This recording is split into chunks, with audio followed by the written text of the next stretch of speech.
नमस्कार, मैं हूं राजेंद्र तिवारी और आप देख रहे हैं अनब्रेकिंग। अनब्रेकिंग के इस वीडियो में आपका स्वागत है। आज फिर बात करेंगे ऑपरेशन सिंदूर की ही। प्रधानमंत्री की, ममता बनर्जी की, राहुल गांधी की और हमारे एयर चीफ की। और ये समझने की कोशिश करेंगे कि जो सवाल उठ रहे हैं, जो बातें उठ रही हैं, ऐसे में जो प्रधानमंत्री, हमारे देश के प्रधानमंत्री कहाँ हैं? क्या वो कहीं दिखाई दे रहे हैं? मुझे तो कहीं पिछले अगर आप कहें तो आखिरी बार 13 तारीख को दिखाई दिए। अभी इस पर बात करेंगे कि मैं ऐसा क्यों कह रहा हूं। तो सबसे पहले आपको यह बताएं कि आज प्रधानमंत्री एक और यात्रा पर निकले, या कहें भारतीय जनता पार्टी के नेता, वरिष्ठ नेता, शीर्ष नेता नरेंद्र मोदी, जो सिक्किम में प्रधानमंत्री के तौर पर थे, उसके बाद भारतीय जनता पार्टी के नेता के तौर पर बंगाल पहुंचे और फिर आज पटना पहुंचे। अभी रात में उनका जो रात्रिवास पटना में ही है। कल भी वो रहेंगे और फिर वहां से उत्तर प्रदेश जाएंगे। तो ये भारतीय जनता पार्टी के शीर्ष नेता नरेंद्र मोदी का कार्यक्रम है। राहुल गांधी ने आज एक चिट्ठी लिखी है, उस चिट्ठी की बात करेंगे। गृह मंत्री अमित शाह इस समय जम्मू में हैं। वो जम्मू गए हुए हैं और कल पुंछ के उन इलाकों का दौरा करेंगे जहां पर पाक गोलाबारी से, जब ऑपरेशन सिंदूर चल रहा था उस समय और उसके बाद भी पाकिस्तानी गोलाबारी में जहां पर जान माल की हानि हुई है, उन जगहों पर जाएंगे और उन परिवारों से मिलेंगे। और जैसी खबरें हैं उनमें ये कहा जा रहा है उनके उन परिवारों, जहां के लोग शहीद हुए हैं, उन परिवारों को, लोगों के लिए रोजगार की घोषणा करेंगे। अभी वो राजभवन में हैं। शाम को उन्होंने जम्मू कश्मीर में सुरक्षा व्यवस्था का जायजा लिया। 3 जुलाई से जो अमरनाथ यात्रा शुरू होने वाली है, उसको लेकर के क्या सुरक्षा के इंतजाम है, गृह मंत्री के तौर पर उन्होंने एलजी के साथ और सुरक्षा के लिए जिम्मेदार जो एजेंसियां हैं, जो बल हैं, उनके लोगों के साथ बैठक की और जायजा लिया। उधर नरेंद्र मोदी सुबह सिक्किम में थे। सिक्किम के बाद वो बंगाल के अलीपुर द्वार आए। अलीपुर द्वार में एक बड़ी जनसभा थी और उस जनसभा में भारतीय जनता पार्टी के नेता नरेंद्र मोदी ने बंगाल की मुख्यमंत्री ममता बनर्जी को जबरदस्त तरीके से निशाना बनाया।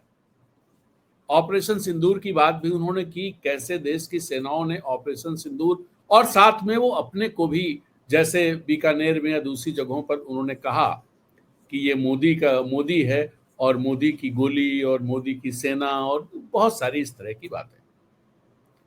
वहां से वो पटना आए। पटना में उन्होंने पटना के एयरपोर्ट के नए टर्मिनल का उद्घाटन किया।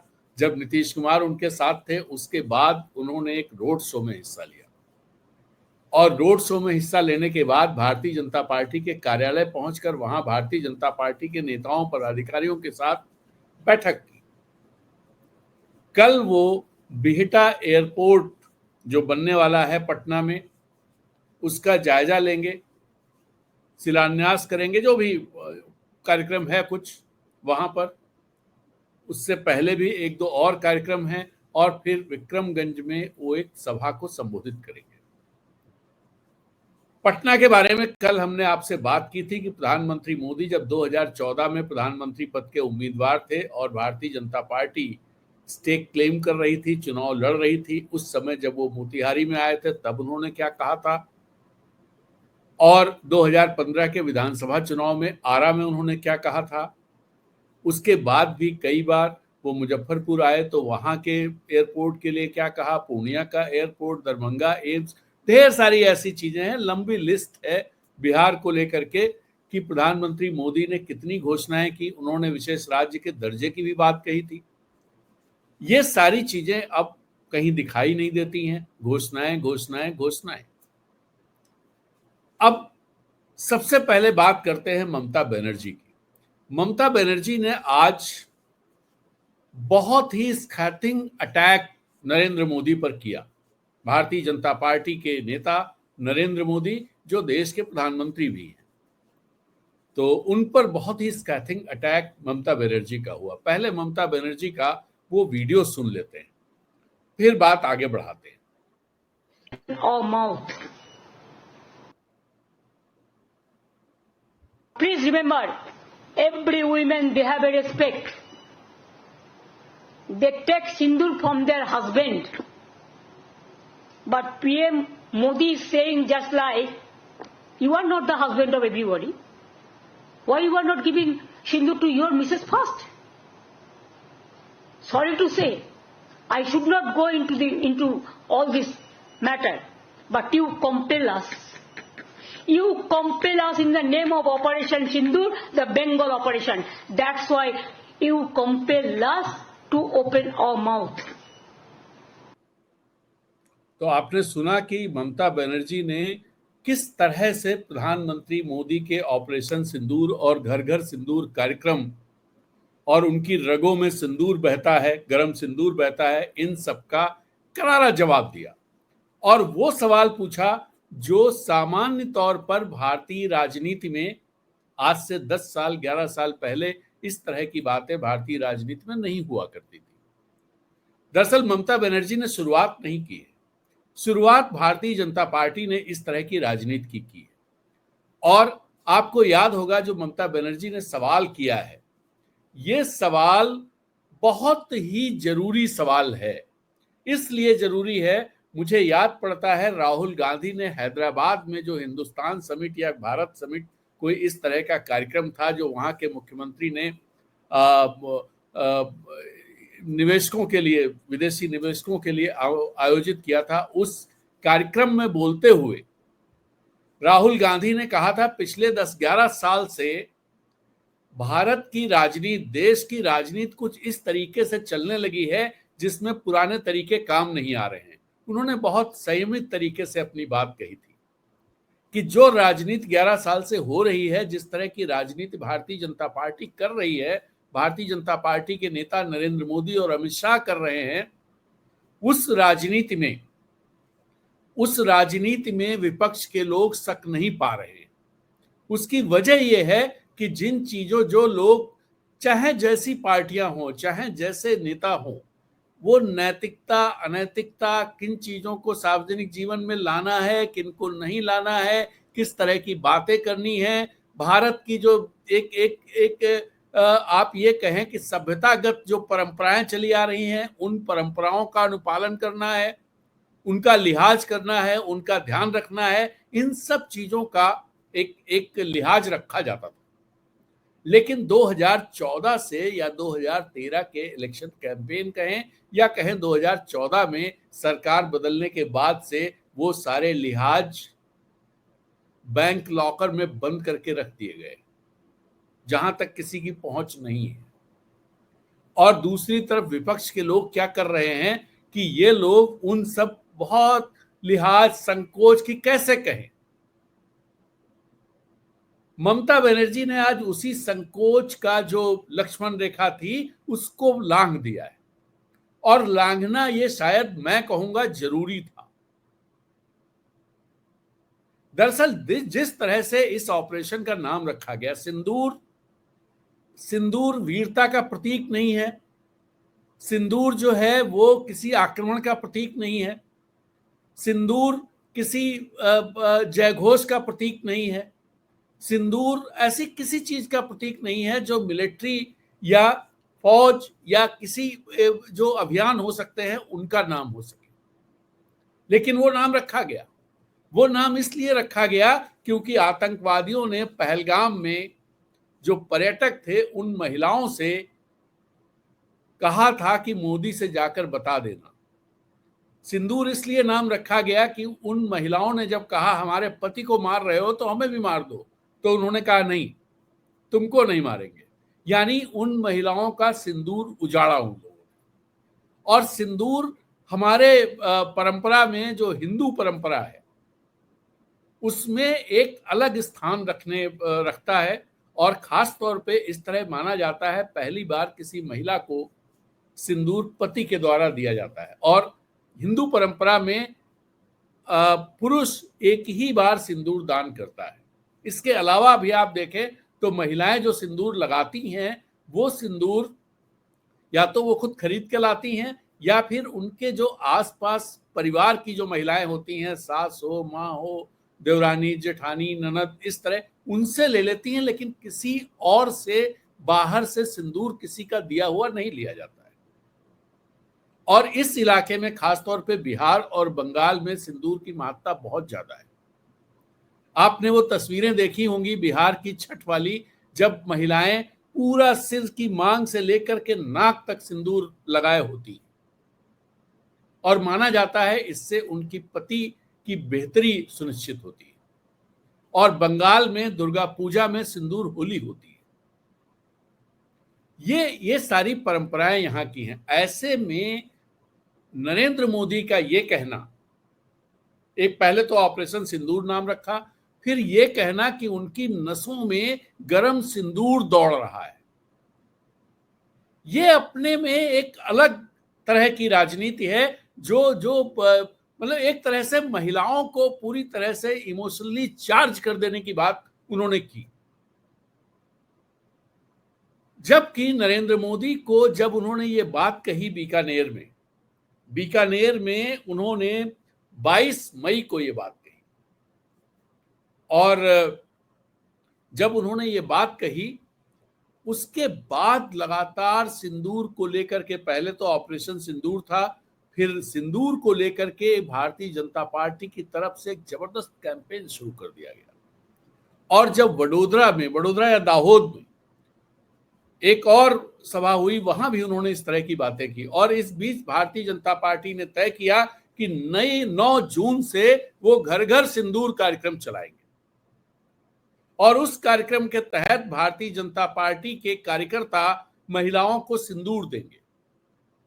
ये अपने में बहुत हास्यास्पद है। और जो ममता बनर्जी ने आज सवाल खड़ा किया है, जो अटैक किया है, जो आक्रमण किया है, वो यही किया है कि आप महिलाओं को किस हैसियत में सिंदूर देंगे। ये कौन सी राजनीति है। उन्होंने बहुत जायज सवाल खड़ा किया है।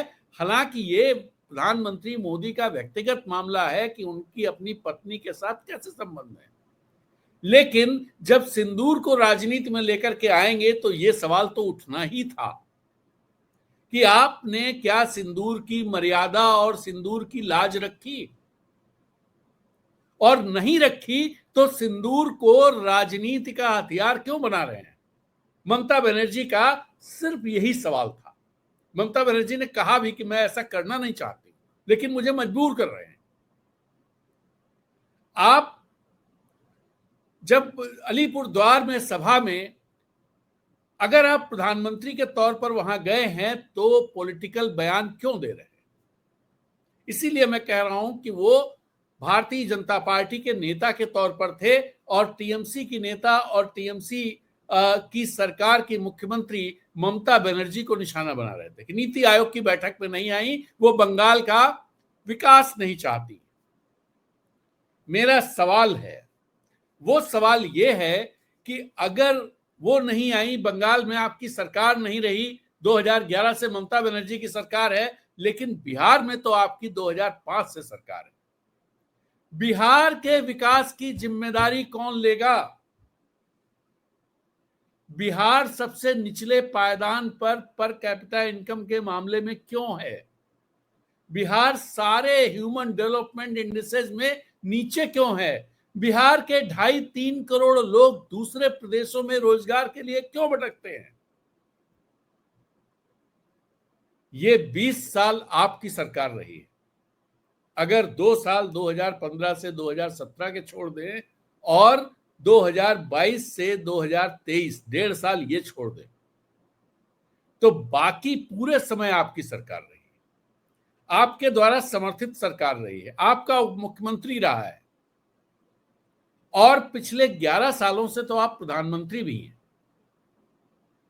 तो बिहार क्यों नहीं विकसित हुआ? अगर आप बंगाल की बात कर रहे हैं, मैं ये नहीं कह रहा हूं कि बंगाल में बहुत काम हुआ है, उसके लिए जो जिम्मेदार है उनके कॉलर पकड़े ही जाने चाहिए, लेकिन जो बिहार के लिए जिम्मेदार है उसका कॉलर भी पकड़ा जाना चाहिए, और जो बिहार के लिए जिम्मेदार है वो बंगाल का रोना नहीं रो सकता है। मैं सवाल तो उत्तर प्रदेश को लेकर के भी पूछता हूं। 2017 से आपकी जबरदस्त सरकार है, उतना बहुमत विधानसभा में जो 2017 में आपको मिला था, वैसा बहुमत बहुत कम पार्टियों को राज्यों में मिला है, और उत्तर प्रदेश में तो बहुत, हमें लगता है शायद एक आध बार किसी को मिला होगा तो मिला होगा, लेकिन उत्तर प्रदेश नीचे से दूसरे नंबर पर क्यों है? और इन सवालों का जवाब देने की जगह, इन सवालों का इन सवालों का जवाब देने की जगह आप बंगाल पर सवाल उठा रहे हैं कि बंगाल में क्या है।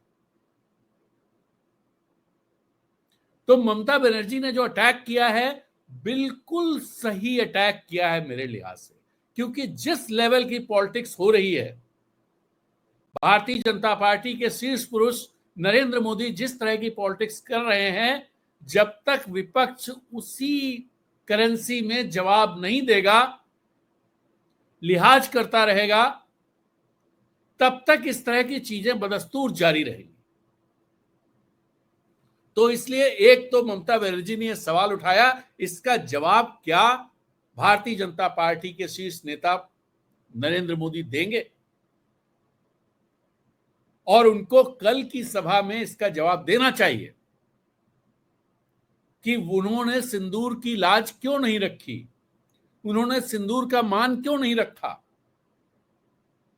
और जैसा वो कहते हैं परिवार छोड़ दिया देश सेवा के लिए, संघ सेवा के लिए, तो वो कहें कि भाई देश सेवा के लिए हमने सिंदूर का लाज नहीं रखी, बताएं, वो देश के सामने रखें, देश तय करेगा कि देश सेवा के सामने सिंदूर का लाज नहीं रखना क्या ऐसी मजबूरी थी कि देश सेवा में बाधा पड़ती। ये दरअसल जिस तरह की पॉलिटिक्स हो रही है, अगर आप याद करें पहले इस तरह की पॉलिटिक्स होती तो अटल बिहारी वाजपेयी को लेकर के किस किस तरह की बातें हो गई होती, लेकिन नहीं, हमारे देश में वैसी परंपरा नहीं रही। हमारे देश में पॉलिटिक्स में कुछ लिहाज रखे जाते हैं, निजी जीवन लोगों का अगर वो अनैतिक नहीं है तो फिर उस पर निशाना नहीं बनाया जाता। और यहां तक कि अनैतिक भी थोड़ा बहुत जैसे चंद्रशेखर प्रधानमंत्री थे इस देश के, उनकी दोस्ती धनबाद के कोल माफिया से थी,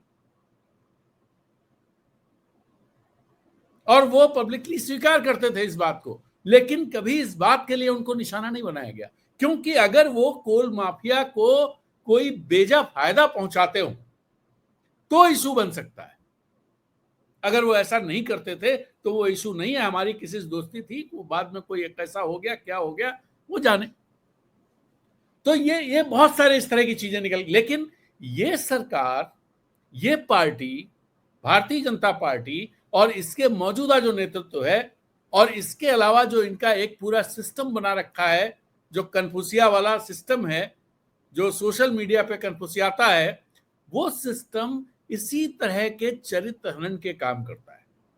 जबकि भारतीय जनता पार्टी के किस्से कितने सामने आते हैं उनको देख लीजिए, फिर भी वही चीजें होती हैं। हाल के दिनों में जो किस्से आए हैं उत्तर प्रदेश से, मध्य प्रदेश से, वो किस्से क्या है? उससे पहले मध्य प्रदेश के वित्त मंत्री राघव जी का एक किस्सा आया था। तो ये सारी चीजें, एक बात मैं ये कहना चाह रहा था कि ममता बनर्जी ने वो काम किया है जो विपक्ष को करना चाहिए, और अब नरेंद्र मोदी को इसका जवाब देना पड़ेगा। इसका जवाब संबित पात्रा के देने से नहीं चलेगा, इसका जवाब जो भाटिया है उसके देने से नहीं चलेगा, इसका जवाब नरेंद्र मोदी को ही देना पड़ेगा, क्योंकि वो सिंदूर तो नरेंद्र मोदी ने ही मांग में भरा था। दूसरा, राहुल गांधी ने एक चिट्ठी लिखी है। राहुल गांधी ने प्रधानमंत्री को चिट्ठी लिख करके कहा है कि पुंछ में जिन लोगों का नुकसान हुआ है, जिनके घर में जानमाल की क्षति हुई है, उसके लिए एक पैकेज की घोषणा केंद्र सरकार को करनी चाहिए। दरअसल मैं तो ये कहूं, ये वो चिट्ठी है जो मैं आपको दिखा रहा हूं। नेता प्रतिपक्ष के नाते उन्होंने प्रधानमंत्री को चिट्ठी लिखी है और इस चिट्ठी में ये बात कही गई है कि मैं आपको ये चिट्ठी पढ़ करके सुनाता हूं। इस चिट्ठी को एक मिनट बस, चूंकि जहां से हमने ये कर रखा है, सेव कर रखा है, यहां से थोड़ा मुश्किल है मेरे लिए पढ़ पाना, इसलिए मैं इसको आपको अभी पढ़ के सुनाता हूं।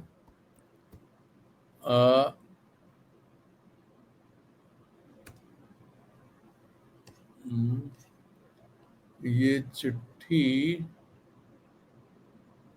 हाँ, मैं आपको ये सुनाता हूं। इसमें लिखा, प्रिय प्रधानमंत्री जी, मैंने हाल ही में पुंछ का दौरा किया, जहां पाकिस्तानी गोलाबारी में 4 बच्चों सहित 14 लोगों की दुखद मृत्यु हो गई और दर्जनों लोग घायल हुए हैं।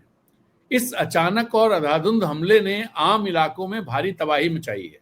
सैकड़ों घर, दुकानें, स्कूल और धार्मिक स्थल बुरी तरह तबाह हो गए हैं। कई पीड़ितों ने बताया कि उनकी वर्षों की मेहनत एक झटके में बर्बाद हो गई। पुंछ और सीमा से लगे अन्य क्षेत्रों के लोग दशकों से शांति और भाईचारे के साथ रह रहे हैं। आज जब वे इस गहरे संकट से गुजर रहे हैं, तो हमारा कर्तव्य है कि हम उनके दुख को समझें और उनके जीवन को फिर से संवारने के लिए हर संभव सहायता प्रदान करें। मैं भारत सरकार से आग्रह करता हूं कि पाकिस्तान की गोलाबारी से प्रभावित पुंछ और अन्य सभी इलाकों के लिए एक ठोस और उदारता से भरा राहत और पुनर्वास पैकेज तैयार किया जाए। ये चिट्ठी लिखी है नेता प्रतिपक्ष राहुल गांधी ने प्रधानमंत्री को। अब देखना यह है क्या प्रधानमंत्री इस चिट्ठी पर कोई कार्रवाई करते हैं, या चूंकि राहुल गांधी ने चिट्ठी लिख दी है इसलिए कोई भी कार्रवाई नहीं होगी। अभी तो अमित शाह वहां पर आज जम्मू पहुंचे हैं, कल ऐसी खबरें हैं कि वो पुंछ जाएंगे और पुंछ के उन इलाकों का, उन जगहों का भ्रमण करेंगे, दौरा करेंगे, लोगों से मिलेंगे जहां पर जानहानि की नुकसान हुआ है और जहां राहुल गांधी पहले होकर के आए हैं, जिन बच्चों से मिलकर के आए हैं, परिवारजनों से मिलकर के आए हैं, स्कूल, गुरुद्वारा, हर जगह होकर के आए। एक वीडियो भी आज उन्होंने शेयर किया है जिसमें वहां के लोगों की कथा व्यथा बताई गई। अब कल खबरें तो ये हैं, वहां के जो मीडिया साइट्स हैं उन सब में ये चीजें आ रही हैं कि शायद जिन घरों के लोग शहीद हुए हैं उन घरों में एक एक रोजगार की व्यवस्था केंद्र सरकार करने जा रही है। लेकिन जो राहुल गांधी ने चिट्ठी लिखी है उसमें एक व्यापक बात कही गई है कि एक उदारता भरा एक पुनर्वास पैकेज दिया जाए। दरअसल लोगों के मकान वो हो गए और नुकसान हुआ है, तो उस नुकसान की भरपाई के लिए केंद्र सरकार कुछ मदद करे। तो ये राहुल गांधी का वो है। अब देखते हैं कल क्या होता है कि क्या अमित शाह जो गृह मंत्री हैं देश के, सुरक्षा का जायजा भी लेने गए हैं, वो क्या किस तरह के पैकेज का अनाउंसमेंट करते हैं, नहीं करते हैं। रोजगार की व्यवस्था अगर पहले से है जैसी खबरें आ रही हैं तो फिर कल वो रोजगार के जो चिट्ठियां हैं वो बांटेंगे या फिर अनाउंस ही करेंगे, खाली पता नहीं। तीसरी एक बड़ी खबर है, सीआईआई का बिजनेस समिट चल रहा था। वहां पर वायुसेना अध्यक्ष AP Singh, air chief martial AP Singh और जो एडमिरल, उनका नाम है एडमिरल एडमिरल, एक मिनट, नाम मैं उनका भूल जाता हूँ एडमिरल साहब का। खैर जो भी नाम है, मुझे याद नहीं आ रहा क्या नाम है उनका। एक मिनट, आपको मैंने कहीं नोट किया था। एडमिरल, नाम भूला, दिनेश त्रिपाठी, जो हमारे नौसेना अध्यक्ष हैं। इन दोनों लोगों का भाषण रक्षा मंत्री का भी था, डीआरडीओ अध्यक्ष का भी था और ढेर सारे लोगों का था। लेकिन एक बड़ा जो इंपॉर्टेंट भाषण है वो air chief martial AP Singh का है। एपी सिंह, हम पहले एक छोटी सी क्लिप एपी सिंह की सुन ही लेते हैं, फिर बात आगे बढ़ाते हैं। ये हमने ट्विटर हैंडल से लिया है। ये एपी सिंह साहब हैं और सुनिए। Some recognition. Timelines is a big issue. That is where that Vachan part comes in. So once a timeline is given, not a single project that I can think of has been completed on time. So this is something where we have to look at. Why should we promise something which cannot be achieved? While signing the contract itself, some of the times we are sure that it is not going to come up. But we just sign the contract. उसके बाद देखेंगे क्या करना है. Obviously, then the process gets vitiated. Capacity building, I've already talked about. तो आपने सुना कि ये जो बात कह रहे थे, दरअसल इन्होंने कई बातें कही हैं जो बहुत इंपॉर्टेंट है। पहली बात तो इन्होंने ये कहा कि युद्ध तब जीते जाते हैं, पूरा भाषण 13-14 मिनट का है, उसमें उन्होंने कहा युद्ध तब जीते जाते हैं जब हमारी सेनाएं मजबूत होती हैं। तो एक ये लाइन बड़ी इंपॉर्टेंट है, इंडिकेट करती है कुछ चीजों की तरफ।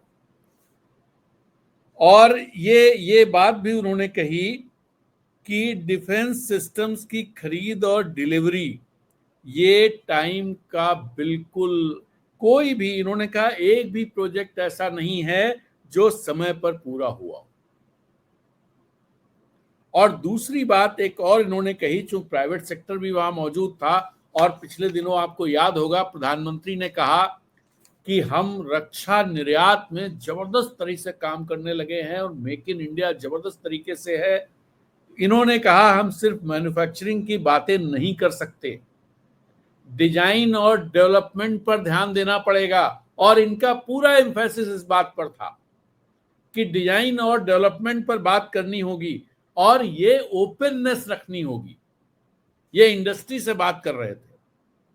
और इसके अलावा इन्होंने ये भी कहा कि जो तेजस है MK1A, या जो उसका नाम उन्होंने कुछ लिया था, मैं याद नहीं आ रहा, तेजस का जो भी नाम है, उन्होंने कहा इससे फर्क नहीं पड़ता कि ये कौन सी जनरेशन का है, क्योंकि जो आएगा, लेकिन जो टाइम है उस टाइम पे डिलीवर हो जाना चाहिए।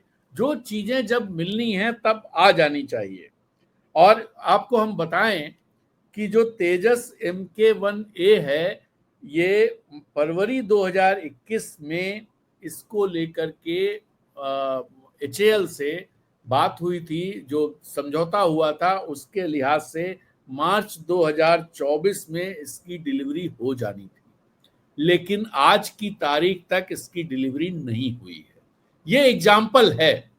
दैनिक भास्कर ने इसको लेकर के एक रिसर्च पूरी छापी है और इन्होंने अपनी खबर में लिखा है कि कॉन्ट्रैक्ट करते समय पता ही नहीं होता है कि कॉन्ट्रैक्ट करते समय पता होता है कि पूरा नहीं होगा, फिर भी वो कॉन्ट्रैक्ट किया जाता है।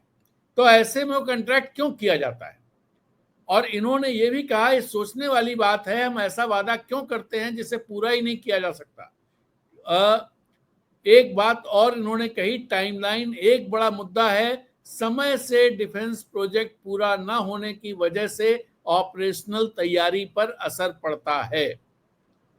और ये आपको याद होगा कि 8 जनवरी को भी इन्होंने लिखा है कि 8 जनवरी को भी एयर चीफ मार्शल ने तेजस विमानों को लेकर के चिंता जाहिर की थी और तब उन्होंने कहा था कि 40 जेट अभी तक फोर्स को नहीं मिले हैं, जबकि चीन जैसे देश अपनी ताकत बढ़ा रहे हैं।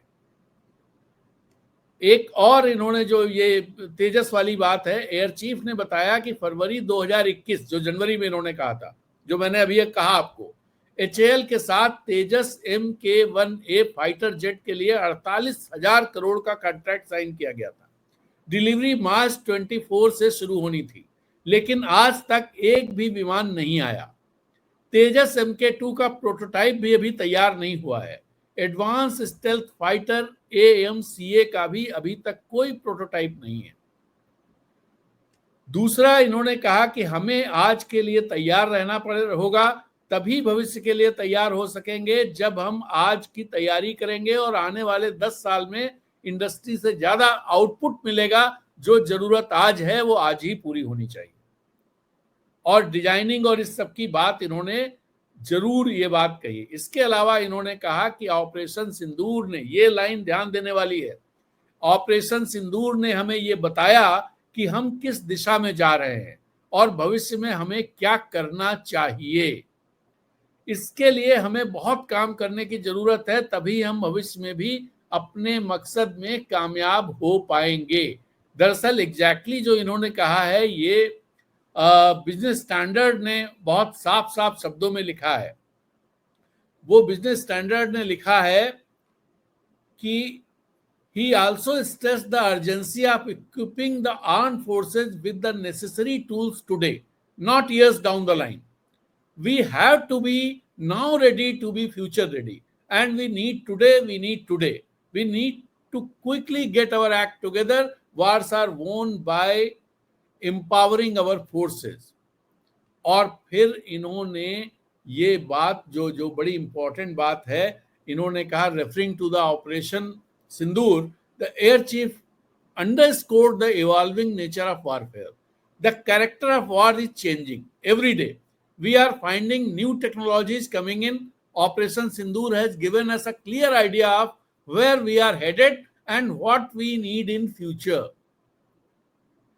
He said, citing the need for both technological advancement and a shift in strategic thinking.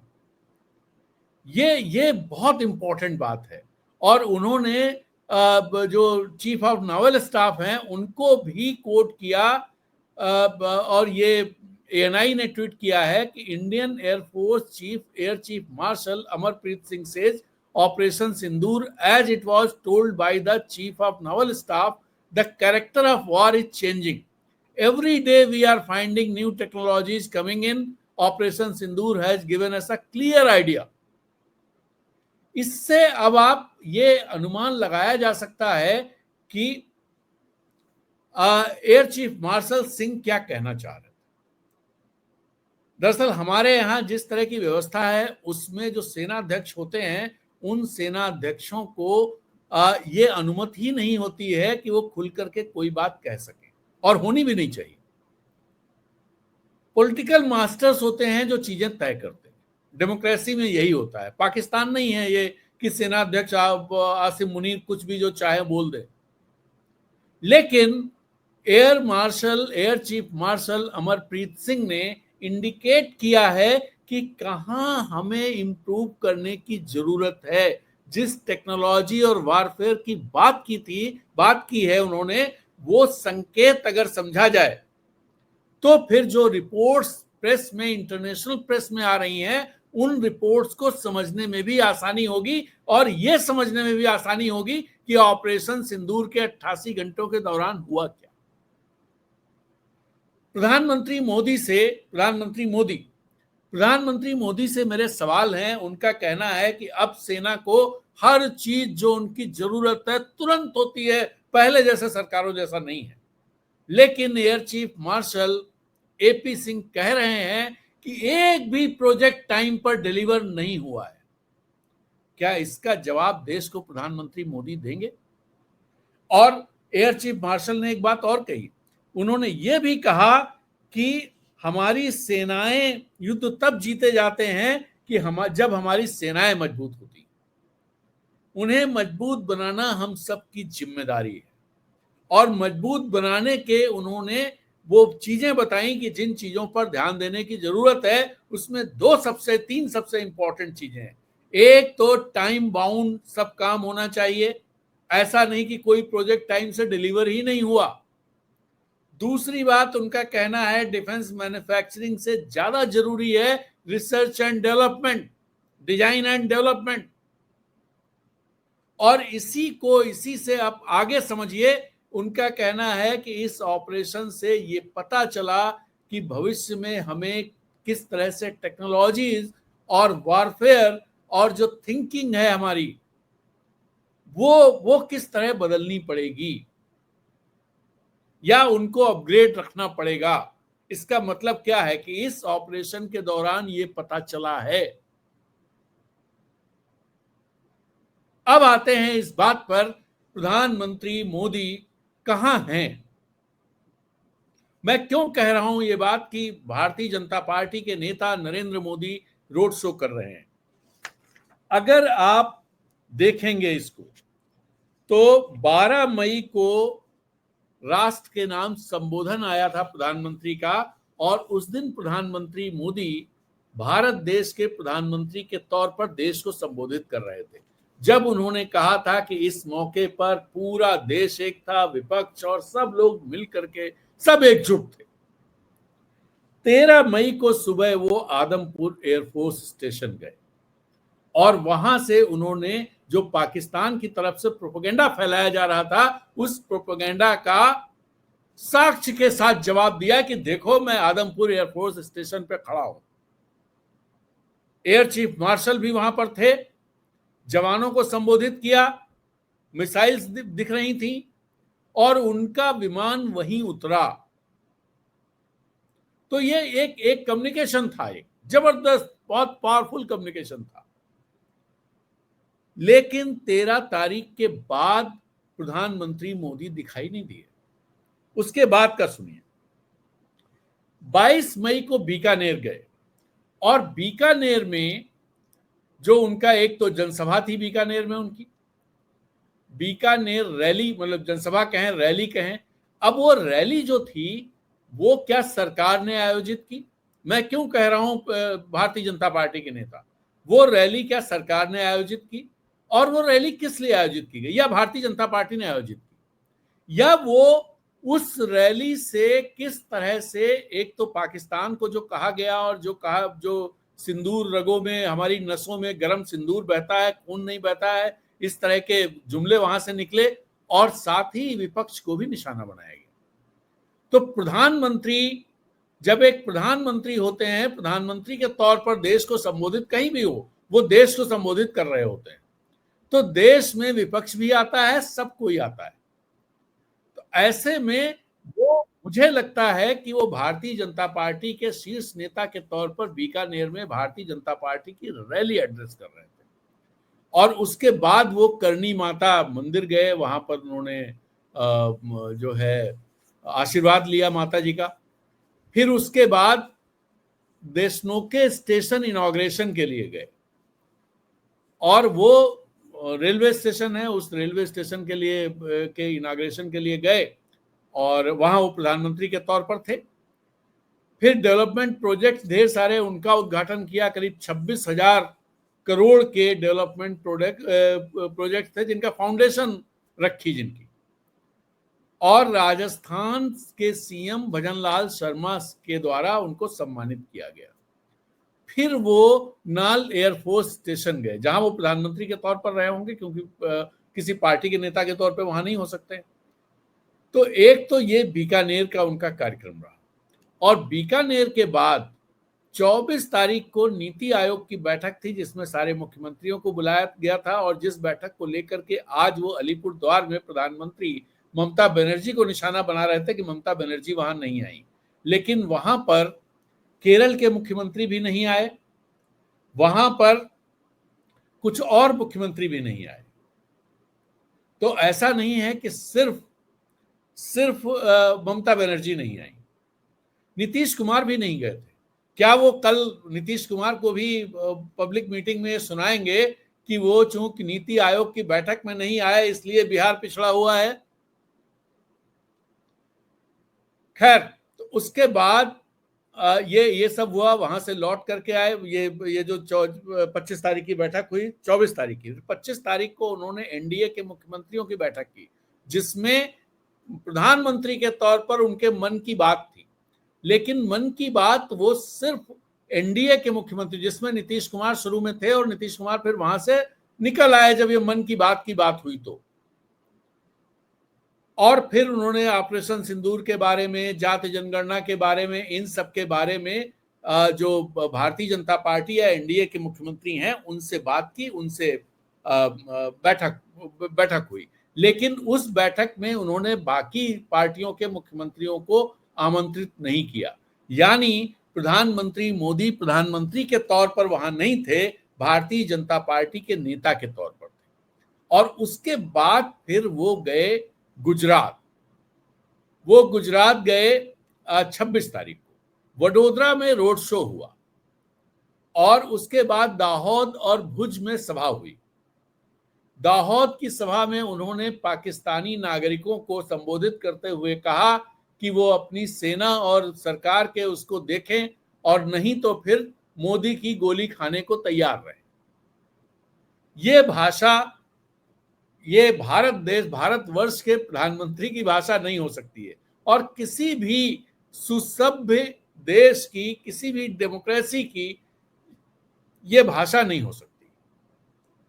Pakistan की सरकार हमारी दुश्मन है, पाकिस्तान की फौज हमारी दुश्मन है, पाकिस्तान के लोग भी हमारे दुश्मन हैं, और उनको गोली खाने के लिए कहना कि मोदी की गोली खाएं, ये भाषा प्रधानमंत्री की नहीं हो सकती।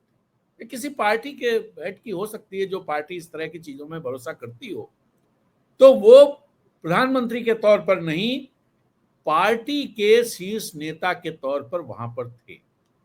तो ये हुआ।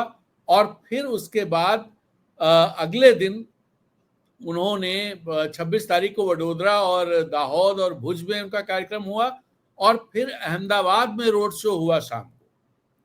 अहमदाबाद में रोड शो के बाद 27 तारीख को गांधीनगर में पब्लिक मीटिंग हुई, और पब्लिक मीटिंग हुई और बहुत सारे प्रोजेक्ट्स उन्होंने लॉन्च किए। जब कहीं जाते हैं वो सब जगह बहुत सारे इनाग्रेट करते हैं, आधारशिला रखते हैं। वो तो अगर मुझे लगता है कि अगर 2014 से अब तक के जो जितने प्रोजेक्ट्स उन्होंने इनाग्रेट किया है और आधारशिला रखी है, उनको अगर जोड़ दिया जाए तो भारत की जितनी जीडीपी है उससे कहीं ज्यादा की चीजें निकल आएंगी। मुझे नहीं पता, हो सकता ना भी निकले, लेकिन ऐसा लगता है, क्योंकि हमेशा कभी 50,000 करोड़, कभी 25,000 करोड़, कभी 1 लाख करोड़, कभी 1.5 लाख करोड़, तो इस तरह से ढेर सारे, और हर 2-4 महीने के बाद इस तरह के प्रोजेक्ट लॉन्च होते रहते हैं।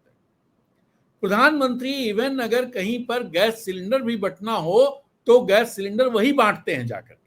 रेलवे स्टेशनों का उद्घाटन करना हो, जो अभी तक एमएलए वहां का कर देता था, डीआरएम कर देता था, या जो एमपी होता था वो कर देता था, या जिस शहर में होती थी वहां का डीएम कर देता था, वहां का रेलवे स्टेशन का जो रेलवे स्टेशन का मास्टर होता था वो कर देता था। लेकिन अब सारी चीजें प्रधानमंत्री करते हैं, सारी चीजें नरेंद्र मोदी करते हैं।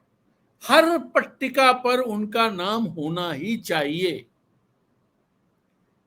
वो ये बात को इंश्योर करते हैं, और कोई दूसरा नाम, एमएलए हो, चाहे उनकी पार्टी का हो, चाहे किसी दूसरी पार्टी का हो, कोई दूसरा नाम वहां पर नहीं आ सकता है। तो एक तो ये। अब आप देखिए, आज जब वो पहुंचे तो आज भी उन्होंने पॉलिटिकल बातें की। तो हमारे देश का प्रधानमंत्री है कहां? प्रधानमंत्री के तौर पर नरेंद्र मोदी काम कर रहे हैं क्या? और एक सवाल और मैं उठाना चाहता हूं, ये जो रोड शो हैं, ये रोड शो कौन आयोजित कर रहा है? क्या ये रोड शो प्रशासन आयोजित कर रहा है कि प्रधानमंत्री का एक सार्वजनिक तौर पर उनका अभिनंदन करना है, क्योंकि बहुत बड़ी उपलब्धि देश ने उनके नेतृत्व में हासिल की है? क्या इसलिए एडमिनिस्ट्रेशन, प्रशासन, राज्य सरकार उसका आयोजन कर रही है? या नागरिक संगठन या नागरिकों की ओर से सिविल सोसाइटीज उसका वो कर रही है? जैसे बहुत सारी होती हैं, बहुत सारे संगठन होते हैं नागरिकों के, नागरिक सुरक्षा समिति और बहुत सारे इस तरह के होते हैं। क्या वो सब मिलकर के अपने प्रधानमंत्री का अभिनंदन करना चाहते हैं? और इसलिए वो प्रधानमंत्री को आमंत्रित कर रहे हैं कि भाई आए और उनका अभिनंदन हम लोग करेंगे क्योंकि इतनी बड़ी उपलब्धि मिल गई है। या फिर इनका आयोजन भारतीय जनता पार्टी कर रही होगी। आप सोचिए कौन कर रहा है, क्योंकि वहां पर प्रधानमंत्री के तौर पर नरेंद्र मोदी नहीं दिखाई देते हैं, वहां पर वो भारतीय जनता पार्टी के नेता के तौर पर ही दिखाई देते हैं, भारतीय जनता पार्टी के नेता के तौर पर ही भाषण देते हैं, भारतीय जनता पार्टी के नेता के तौर पर ही विपक्ष को निशाने पर लेते हैं। और वो जिस तरह की भाषा का इस्तेमाल करते हैं वो भाषा प्रधानमंत्री की भाषा नहीं हो सकती है। हमारे देश में जवाहरलाल नेहरू से लेकर के डॉक्टर मनमोहन सिंह तक, और ये तो कई लोग तो लंबे लंबे समय तक रहे जो बहुत थोड़े थोड़े समय प्रधानमंत्री रहे, चंद्रशेखर, वीपी सिंह, देवेगौड़ा, आई.के. गुजराल, चरण सिंह, मोरारजी देसाई, इन लोग कभी सपने में भी ये देश नहीं सोच सकता है कि ये लोग ऐसा बोलने का सोच भी सकते हो। बाकी तो जवाहरलाल नेहरू को छोड़ दीजिए, इंदिरा गांधी, लाल बहादुर शास्त्री, मनमोहन सिंह, राजीव गांधी, इनको छोड़ दीजिए, नरसिम्हा राव, अटल बिहारी वाजपेयी, कभी आप नहीं सोच सकते। इसलिए दरअसल सवाल यह है कि देश को प्रधानमंत्री कब मिलेगा, यह बड़ा सवाल है। और ये सवाल मैं इसलिए कह रहा हूं कि आप देखिए 22 मई के बाद से, या आप कह लीजिए 13 मई के बाद से, 13 मई के बाद से 5 रोड शो प्रधानमंत्री कर चुके हैं, 5 रोड शो कर चुके हैं।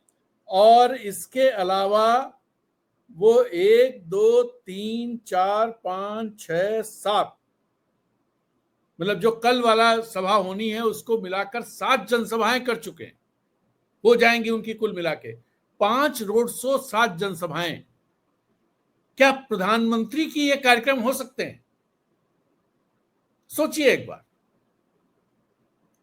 क्या प्रधानमंत्री के कार्यक्रम हो सकते हैं?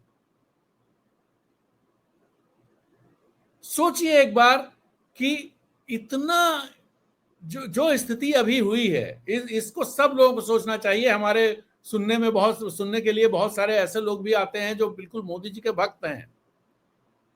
भक्त होने में मुझे कोई दिक्कत नहीं है, आप हैं, बड़ी अच्छी बात है। हालांकि भक्ति जैसा मामला लोकतंत्र में होता नहीं है, कोई भक्त होना नहीं चाहिए किसी का।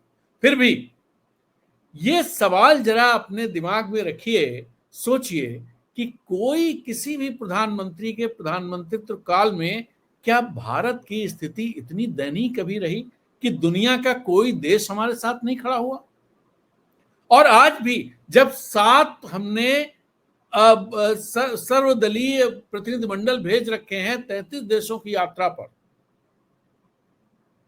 उन 7 प्रतिनिधिमंडलों के लोगों से क्या वहां के गवर्नमेंट के जो इंपॉर्टेंट हेड ऑफ गवर्नमेंट्स हैं किसी ने मुलाकात की? क्या कोई किसी देश से कोई ज्वाइंट कम्युनिकेशन आया? हमारे विदेश मंत्री अभी 3 देशों की यात्राएं कर करके आए, डेनमार्क और जर्मनी एंड नीदरलैंड्स। क्या कहीं से कोई ज्वाइंट कम्युनिक जारी हुआ? क्या किसी देश ने यह कहा कि पाकिस्तान जो है दोषी है? सोचिए इस पर। और कभी ऐसा हुआ क्या कि व्हाइट हाउस में प्रधानमंत्री गए हों, इंक्लूडिंग ये मौजूदा प्रधानमंत्री नरेंद्र मोदी व्हाइट हाउस में गए हों और उन्हें पोर्टिको में लेने के लिए राष्ट्रपति नहीं आया हो? पिछली बार जब प्रधानमंत्री वहां गए थे 13 फरवरी को, तब राष्ट्रपति उनको लेने नहीं आए। और इसके अलावा वहां के राष्ट्रपति लगातार, अगर मान लीजिए, मैं तो एक बार ये कहता हूं कि इंटरनेशनल पॉलिटिक्स में, डिप्लोमेसी में बहुत सारी चीजें होती हैं जो पर्दे के पीछे रहती हैं, जो पता नहीं चलती, पता चलनी भी नहीं चाहिए। लेकिन वो चूंकि हमारे यहां जो पॉलिटिक्स होती है, जो पॉलिटिक्स नरेंद्र मोदी ने शुरू की, भारतीय जनता पार्टी के शीर्ष नेता नरेंद्र मोदी ने, उस पॉलिटिक्स में डोमेस्टिक जो वो डिप्लोमेटिक चीजें हो, जियो पॉलिटिक्स हो, कुछ भी उसका डोमेस्टिक पॉलिटिक्स में फायदा वोट में तब्दील करना जरूरी है। उनका एकमात्र लक्ष्य रहता है कि वोट में कैसे तब्दील हो। और इसके चलते हुआ क्या है कि बहुत सारी चीजें गड़बड़ा गई। और जब जैसे को तैसा मिल जाए, मान लीजिए कि जो सीजफायर हुआ, जो सेसेशन ऑफ फायरिंग हुई, जो दोनों के बीच कॉन्फ्लिक्ट चल रहा था भारत पाकिस्तान के बीच में, अगर हालांकि जयशंकर ने जो बयान नीदरलैंड्स में दिया एक पत्रकार से इंटरव्यू में, उससे तो बहुत साफ लगता है कि अमेरिका का उसमें हाथ था। हालांकि विक्रम मिस्री ने आज फिर कहा है, आज उन्होंने, विक्रम मिस्री नहीं, रणधीर जायसवाल, जो एक रेगुलर प्रेस कॉन्फ्रेंस होती है विदेश मंत्रालय की, उसमें उन्होंने ये कहा है कि ट्रेड की बात कभी नहीं हुई। हमारी जब बात भी हुई उसमें ट्रेड की कोई बात नहीं हुई। और ट्रेड का सवाल इसलिए खड़ा हुआ क्योंकि 23 तारीख को ट्रंप एडमिनिस्ट्रेशन की तरफ से जो उनके ट्रेड मिनिस्टर हैं होवर्ड लुटनिक, उन्होंने एक एफिडेविट न्यूयॉर्क के कोर्ट में दिया, जो ट्रेड कोर्ट है, जिसमें एक मामला आया। वो मामला ये था कि ट्रंप को रोका जाए जो उन्होंने 10% और मनमाने टैरिफ लगा रहे। एक तो ब्लैंकेट 10% लगा दिया था उन सबको लेकर के कि ये अधिकार राष्ट्रपति को नहीं। तो ये अधिकार राष्ट्रपति को क्यों मिलना चाहिए, इसका जवाब एफिडेविट के तौर पर दिया गया एडमिनिस्ट्रेशन की तरफ से, जिसमें लुटनिक ने ये कहा कि इसकी वजह से प्रेसिडेंट जो है वो ट्रेड का इस्तेमाल करके, ट्रेड एंड टैरिफ का इस्तेमाल करके भारत पाकिस्तान जैसी न्यूक्लियर पावर्स के बीच में स्थितियां विस्फोटक होने से रोक सके। अगर ये नहीं होगा तो ये इस तरह की चीजें हो जाएगी। और अभी भी उन्होंने उसमें लिखा था, आने वाले दिनों में देखना है क्या होता है। जो कोर्ट ने जो मामला आया था उसको मान लिया है और इस टैरिफ का जो अधिकार राष्ट्रपति का है उसको निरस्त कर दिया। लेकिन लुटनिक ने ये कहा था कि अगर ये अधिकार नहीं रहेगा तो भारत पाकिस्तान को जो कमिटमेंट किया गया है उसका क्या होगा, और उसमें फिर दिक्कत आ सकती है। अब इसी के जवाब में आज रणधीर जायसवाल ने कहा है कि ऐसी कोई बात नहीं। अब हमें तो खैर अपनी सरकार पे भरोसा करना चाहिए कि हमारी सरकार जो कह रही है वो सही कह रही है, और जो अमेरिका में वहां का एडमिनिस्ट्रेशन जो कह रहा है वो झूठ ही कह रहा होगा। वो झूठ कह रहा होगा, कोर्ट में भी झूठ बोल रहा होगा, राष्ट्रपति 8 बार बोल चुके हैं, वो भी झूठ बोल रहे होंगे, क्योंकि उनके झूठों की लंबी लिस्ट वहां के अखबारों में छप चुकी है। मुझे याद नहीं आ रहा कितने हजार झूठ उन्होंने पिछले वाले कार्यकाल में बोले थे। और टैरिफ का जब अनाउंसमेंट किया था, जब उन्होंने शपथ ली थी, उसके बाद से टैरिफ के अनाउंसमेंट तक कितने झूठ बोले। इन झूठों का शायद जो 3 अखबार उनमें से किसी में छपा, या तो वॉल स्ट्रीट में या वाशिंगटन पोस्ट में या न्यूयॉर्क टाइम्स में, लिस्ट छपी थी पूरी कि जो ट्रंप जो क्लेम कर रहे हैं, जो बात कह रहे हैं, और फैक्ट क्या है। तो खैर, तो हमें तो उन्हीं को झूठ मानना चाहिए कि भाई ट्रंप झूठ बोल रहे होंगे, उनके जो ये मिनिस्टर हैं लुटनिक ये झूठ बोल रहे होंगे, रूबियो झूठ बोल रहे होंगे, जेडी वांस झूठ बोल रहे होंगे। हमारे रणधीर जायसवाल थोड़ी झूठ बोलेंगे, अपनी जनता से क्यों झूठ बोलेंगे। जयशंकर जी झूठ थोड़ी बोलेंगे, वो अपनी जनता से झूठ क्यों बोलेंगे। विक्रम मिश्री झूठ क्यों बोलेंगे। लेकिन ये सवाल अब जो कुछ ये चल रहा है, और जिस तरह से जो सवाल इसको लेकर के खड़े हुए, हमारी जो राफेल को लेकर के दुनिया में खड़े हुए, और आज जिस तरह का और चीन का जो रोल रहा है, चीन ने कैसे पाकिस्तान की एयरफोर्स को सपोर्ट किया है, किन किन चीजों से सपोर्ट किया है, जिसके चलते एक प्रवीण साहनी, एक बड़े डिफेंस एनालिस्ट है, उनका कहना है कि पाकिस्तान पीएलए के चलते, यानी जो People's Liberation Army, People's Liberation air force कह लीजिए, चाइना की एयरफोर्स के चलते पाकिस्तान की एयरफोर्स कई मामलों में हमारी एयरफोर्स पर से आगे, उनका ये कहना है। और जो चीजें आ रही हैं उनमें भी ये कहा जा रहा है कि जो चाइनीज वॉरफेयर है, चाइनीज जेट्स हो, चाइनीज मिसाइल्स हो, चाइनीज इंफॉर्मेशन सिस्टम हो, चाइनीज जो सैटेलाइट कॉन्स्टलेशन है, वो सब चीजें पाकिस्तान को उपलब्ध कराई चाइना ने। और उसके चलते जो रफाल का मामला है, रफाल के मामले को अब एक और इसमें शंका इसलिए होती है क्योंकि पिछले दिनों रफाल बनाने वाली जो कंपनी है, वो कंपनी इंस्पेक्शन के लिए कि भाई 36 रफाल जो आपके पास हैं वो उनका इंस्पेक्शन करना चाहते थे। गवर्नमेंट ऑफ इंडिया ने इंस्पेक्शन करने की इजाजत नहीं दी। अब क्या वजह है पता नहीं भाई। ये तो नहीं रहा होगा कि उसमें एक आधा कम है, ऐसा तो नहीं रहा होगा, कोई और वजह होगी, क्योंकि सरकार हम लोगों से झूठ तो बोलेगी नहीं। तो ये जो किस्सा चल रहा है दुनिया में, और फिर हमारे एयर चीफ मार्शल ने जिस तरफ इशारा किया है, इन सब को अगर एक साथ जोड़ करके देखा जाए तो प्रधानमंत्री की बहुत सख्त जरूरत है। नमस्कार, जय हिंद।